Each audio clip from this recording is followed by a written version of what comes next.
Hi, and welcome to the third episode of Cosmic Currents, a podcast about surfing, spirits, and stories.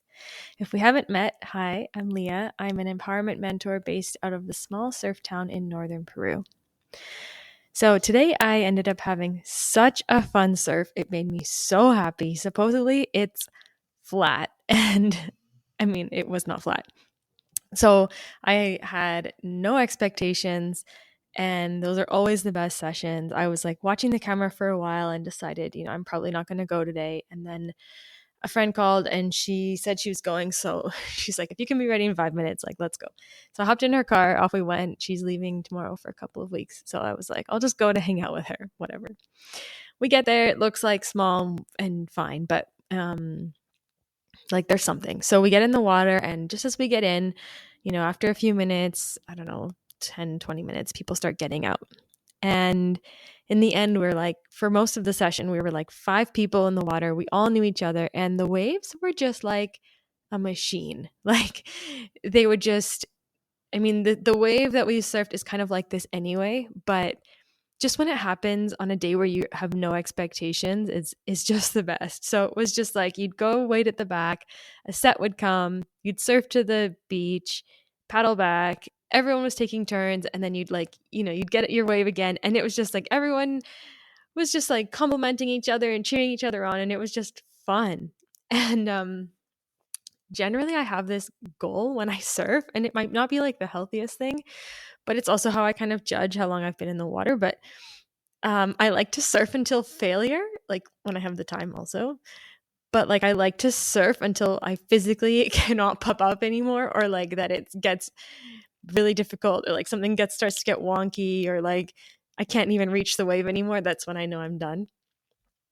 And those sessions get much shorter when you have the right conditions. And like if it's bigger, obviously it takes more energy. If it's small, or like the waves are taking a long time, then you end up sitting there for longer than you're actually surfing. And uh anyway, and yeah, if you're not waiting 10 minutes between waves and you have the right crowd. And but it's funny, like I could still remember when I was learning to surf, and I would actually count my waves, or like now, even now when I have like a harder session, or there's like crowd, and I'm always like, oh, I've surfed 3 waves, or I've barely surfed 2, like versus like when you're having a good session, you just have no idea how many waves you've surfed, and you're just like in the flow, in the groove, and it's just awesome.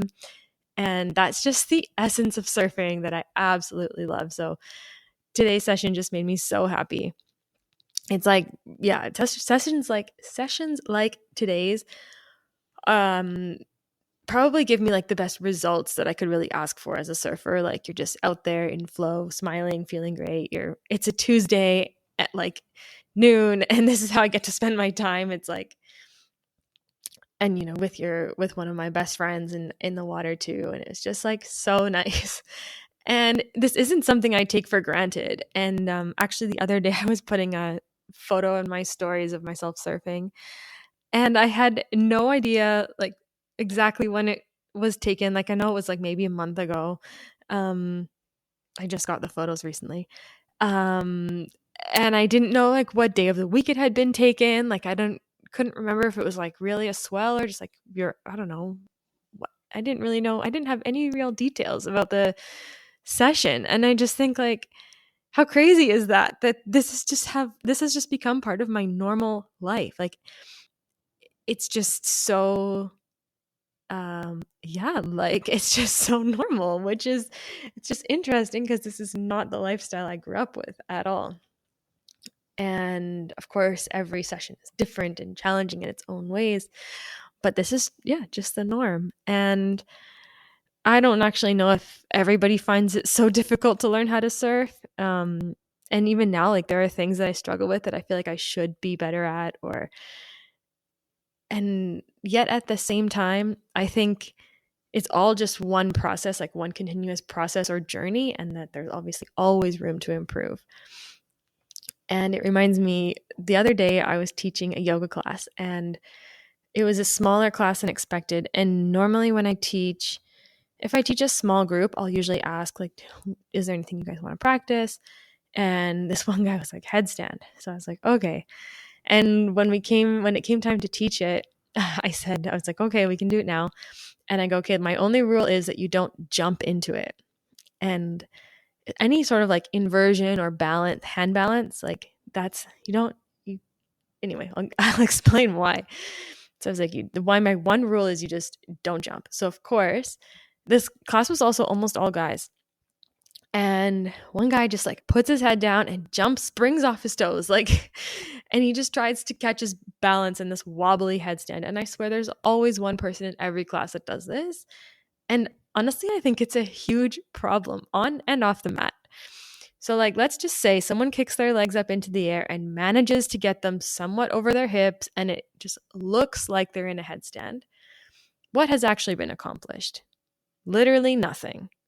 It might look like they're in the pose, but they're not. And in my opinion, if you can't move through the motions with integrity in order to arrive in the posture, you're doing it wrong. Like, they say that you can't be bad at yoga, but this would be one example of, I think, how you can. Or maybe, like, I should say, it points to where you have some work to do. And that's not just physical work. Like, if you don't have the flexibility to walk your feet close enough into your body and you don't have the strength to lift yourself up, you have no business throwing your legs up to see if you can just catch yourself for a microsecond in a headstand. We always need to be working on the fundamentals of the posture and building a strong foundation. And what do all strong foundations have in common? Integrity. The process is the whole point. So once you can do the pose, there's always going to be a harder version. And now you're on the journey of learning that version, right? Like, there's actually no finish line. Because let me ask you, where are you going? Like, where is it exactly you expect to arrive? Is the goal actually to do a headstand, or is it to look like someone who can do a headstand? In yoga, the goal isn't the way the posture looks. It's the alignment, it's the strength, it's the steadiness, it's everything that you use to build yourself up, your body, mind, spirit, as you work towards the poses in the practice. One of my mentors, Colin Matthews, he taught me that the ego craves to be seen and the soul craves to be significant. And this is a quote that I try to keep in mind when I make decisions I try to keep it in mind just in the way that I conduct myself. And I even think about it when I'm about to share something on Instagram. Like, am I doing this because I want to be seen or because I think it's important? And I know that this little voice in my head has influenced the way I show up in the world at times. And, it's, to be honest, it has encouraged me to go a little bit deeper into a pose when a teacher walks by, or to try and catch one more wave, even though I know I'm tired. And I mean, okay, I'll admit it. I've even posted, I don't know, something on stories because I thought someone might see it. Like what this guy did in class, jumping into the headstand, is very, very normal. It's like, it happens. And besides the fact that the process is the point, it is a bit dangerous to practice like that. And, on the other side of that, it's not supposed to be so serious. I mean, in my opinion, yes, like you can do a practice and be very in your process. I guess we're going to say process a lot in this podcast, I think. But I do tell people in my classes, like, try new things, smile, laugh at yourself, like play with the poses a little bit, because I don't think a spiritual practice has to be this straight-faced, dark experience. Like, I think that especially in yoga, like, I mean, and to each their own, if that suits you to have a, sometimes you need that or want that.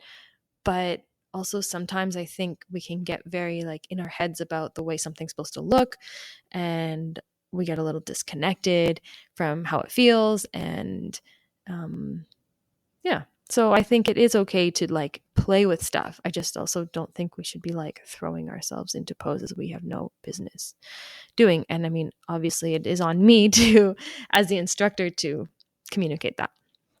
So I'm not like throwing shame on this person or anything like that. It's a very normal thing to try to be able to do, right? You want to achieve the pose. Very normal. I also think it's a pretty important and relevant lesson, and it leads to this next concept that everything adds up. So, going through the motions, working on building that strength and flexibility will result in a headstand at some point. It just might not feel like it the very first day that you try, or the very first time that the teacher explains, okay, this is how you do it. Just start to walk your feet in. When you can't walk your feet in, like the first stepping stones towards this posture or any process, they might be so small that it feels like you're so far away. What is even the point of even trying those first steps, like those first few stepping stones? Like doesn't even really make sense yet. And it's, you might not have the trust or the faith yet. So actually I had this friend who lived in Lovitos for a while. She was Peruvian and she had been surfing for most of her life. And at the time I was in that difficult, awkward phase where I could surf in a lesson, but on my own, it was this whole other thing, like, reading waves and paddle and timing and everything. Like there was a 50-50 chance every time I'd go in the water that I would catch a wave or not. Like it was really, who could tell what was going to happen? And she was so nice. She would come by my house and she would just like yell my name until I came out, and she'd be waiting in her board within her wetsuit, holding her board, and she'd be like, let's go, we're going. Like, and so I would reluctantly like get changed and go, and knowing very well like I might not catch a single wave. And I remember this session, I don't think I had really surfed anything, or like it was like, oh, I surfed half of this, or I floated through some whitewash or whatever. And she reminded me, todo suma, like basically this translates to everything adds up. And she just gave me this talk basically about how every time you go surfing, you learn something. And that has clearly stuck with me. And it's actually a concept I try and teach on pretty often. So like with surfing, there are so many parts to it. And every time we're in the water, we're practicing them, whether or not we catch waves. Like from the moment we strap that board to our ankle, like, or the leash to our ankle, like we're even remembering how to put it on properly so that it doesn't there's like less of a chance that it gets stuck on your feet, or like on your ankles when you stand up. And the way that you even carry your board as you walk into the water, and the way you time the way you walk into the water, and how do you get past the sets, and how do you paddle out the most efficient way. And there is just so much to it. We learn through repetition and habit building so that we can do things through muscle memory, so we don't have to think about them all the time. And so the hours in the water matter. The time you spend in the water matters. There's no replacement for that. And surfing is such a good teacher because you cannot cheat your way through surfing. You have to go through the process. And to some extent, we're always in the process. So what I'm getting at here is like, enjoy the ride. I mean, I remember that learning curve so well, and it can be such a difficult initiation, especially learning as an adult. It almost feels like you're being tested to see if you want it enough, like if you're tough enough to make it through. I mean, maybe not everyone has this experience, but if you're tough enough to make it through those first wipeouts and just feeling so ridiculously out of your element, like you want it enough. And like those sessions at the beginning, like when you're a beginner or advanced beginner or intermediate beginner, whatever, like where you may not catch a wave and instead you're just floating in cold water, getting frustrated. Like you've probably taken a wave or two on the head. Nobody knows how to duck dive yet. And turtle rolling, honestly, to me is still a mystery to this day. And we need the process, right? Like we can't skip that part. We need to build the muscle memory in the water in order to know when it's the right time to pop up and when it's not. And when has the water passed over us and it's safe to, or like it's the right time to swim to the surface after a wipeout. Like we need to read the waves in order to know how to adjust ourselves and our position on the board. And we need the nose dive to know, okay, I was too far forward on my board, or I didn't paddle fast enough, or I didn't angle my board. They're like, we need all of this feedback in order to be able to serve. There's no going around it. Even if you have lessons and your instructor is pushing you and you can stand up and just go, like once you are out there by yourself, it is a whole different thing. If you surf, I'm sure you know. And yeah, this process is absolutely necessary. What also happens during this process, besides all the physical stuff and muscle memory, is like we have this internal dialogue, and we go back and forth with our ego and our subconscious thoughts, and we might start to mend some of the inner wounded relationships we have with parts of ourselves. I don't know. Do you ever feel like that? Like, do you ever feel like you or your mind is made up of parts? Actually, there is a theory. I think it's called internal family systems. But basically, like, I think it's basically is like we have all these sub personalities. And I don't know. Do you ever feel like that? Like, I often find myself even saying, like, part of me wants this, and this other part of me knows that's not realistic or whatever. Like, it turns out there's a name for that.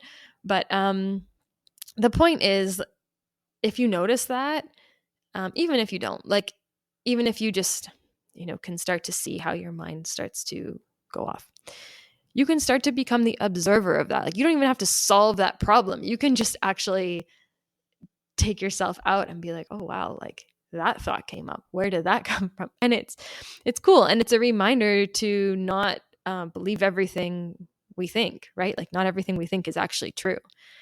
And yeah, like, that process is it's just so cool. It's so important.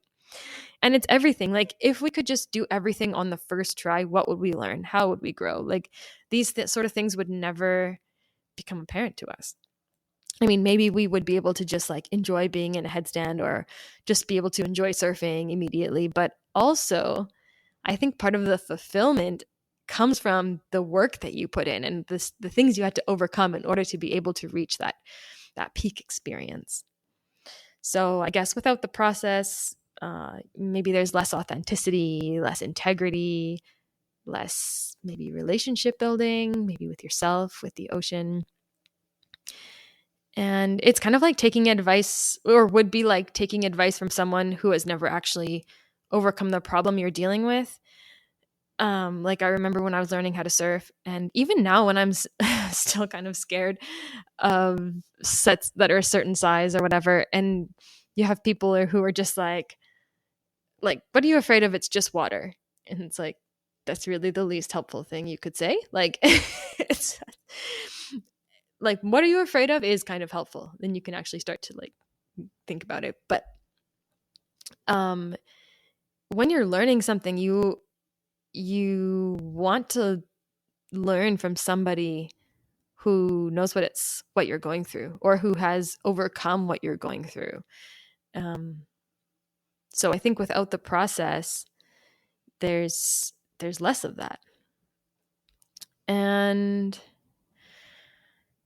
yeah, so this is kind of how, in my opinion, that I guess surfing becomes, or a sport can become, a spiritual practice. In this case, I'm talking about surfing because it's what I relate to.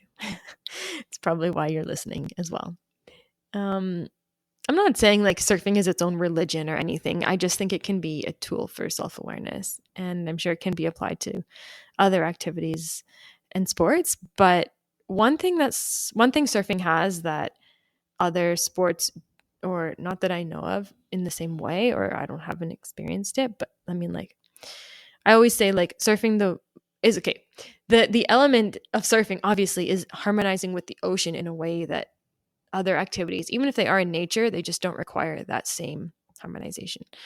Like, if you were to go for a run, even outside, the path or the road or whatever is pretty much the same every time, and you are the only thing that changes. When you go surfing, you, especially as a woman, a woman will change week to week, and the ocean changes all the time.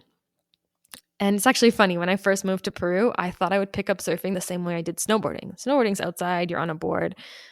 But snowboarding, I learned, you get a board, you strap it to yourself, you stand up, you fall down, and you repeat until you can balance on that board. And lessons help you like learn a bit of technique. But I think I took like 4 snowboarding lessons, and then the rest was just like, tips. And I mean, I'm definitely not a pro snowboarder, but like, it didn't take that long to be able to, kind of figure out.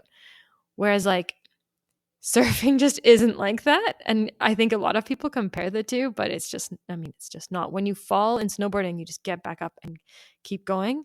Whereas if you fall in surfing, you have to start again. And it's not always easy to get to the place where you need to start, like the lineup, especially when you're first starting. And so, that that was just like the biggest frustration, and kind of, yeah, I remember being so frustrated with that part when I was learning. But what this all requires, I relate to it as a spiritual practice as well as the process and the feedback, is faith. And you have to have faith that if you go through the motions, if you put in the time, if you put in the effort, that one day you'll be able to do it with a little more ease. You'll be able to press into that headstand or pop up in a barrel, and it'll just feel like a regular day. It'll feel normal. And faith is about believing in something you can't see, right? And at the same time, we're not helpless. Like, I refer to this idea a lot, but it's hold the vision, trust the process. So you have faith in something and you show up. You put in the effort, the time, the dedication, and you don't expect overnight results.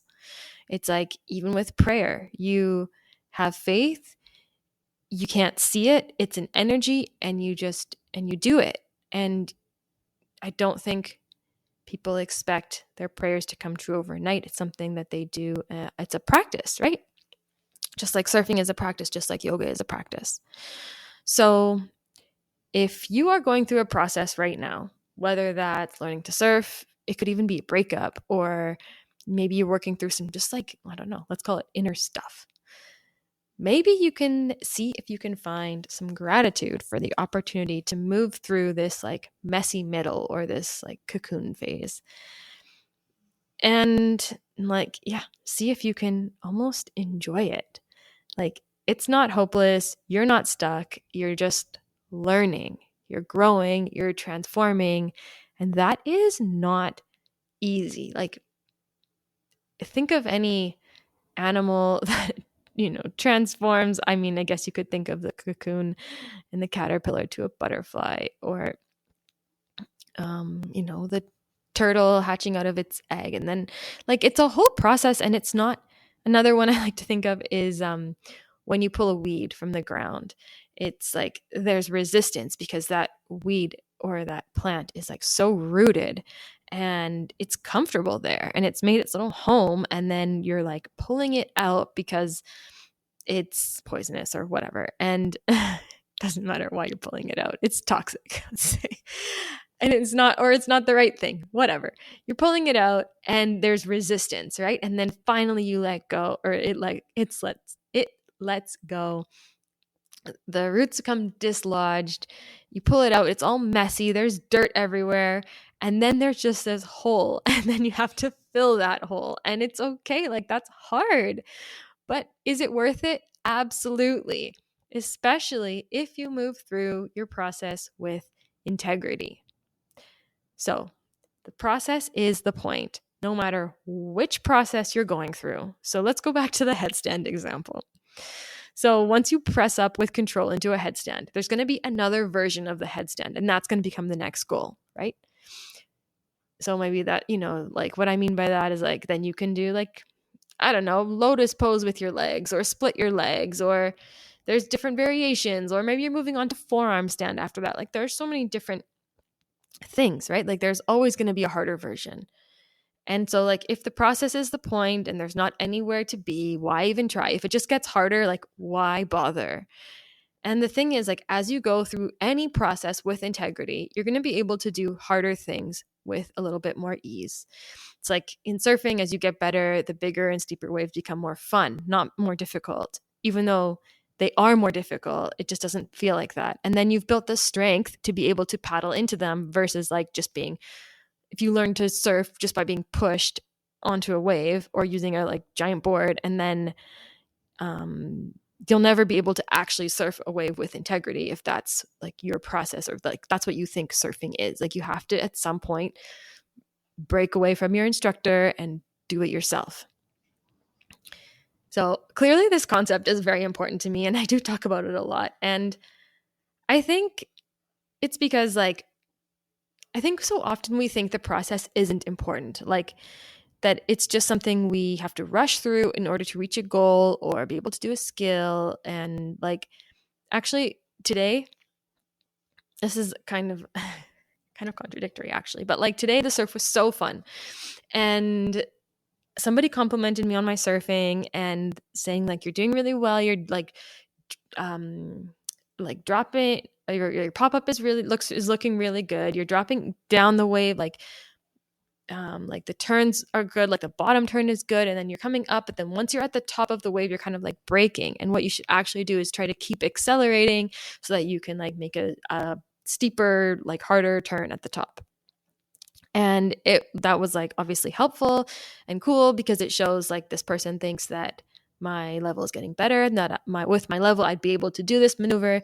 And so after he told me that, I kept looking for the right spot on the wave to be able to practice that, and it kind of like took me out of the process that I was in before, which was just like trying to pick the right waves and surf and enjoy. And like, so it's like kind of like trying to find this balance between being present in the process and, being like, okay, yeah, to like get better I should try to learn this new skill, I'm right there.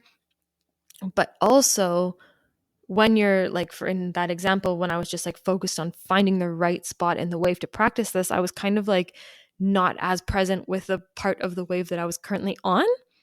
And I don't really know exactly how to be present with both. It's like being on the ride and enjoying it, but you're also trying to like make the ride more fun. I don't know.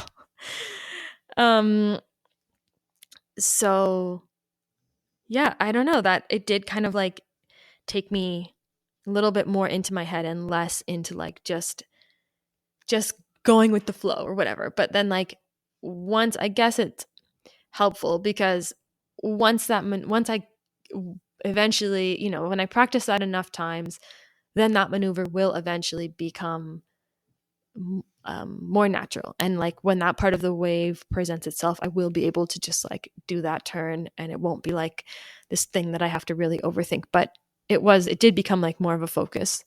And so also, that is why this is a little bit of a sidetrack, but that is also why, if you're, any phase, if you don't want feedback or criticism, like I think it's also okay to be like, oh, cool, thank you. And then you don't have to work on it. Like, or you can just be like, oh yeah, I'm good, thanks. Like, because it can take you out of the moment, or like, unsolicited feedback, I think is actually really generally, I don't know, I think it's actually quite a sensitive thing. Like, okay, this is another story.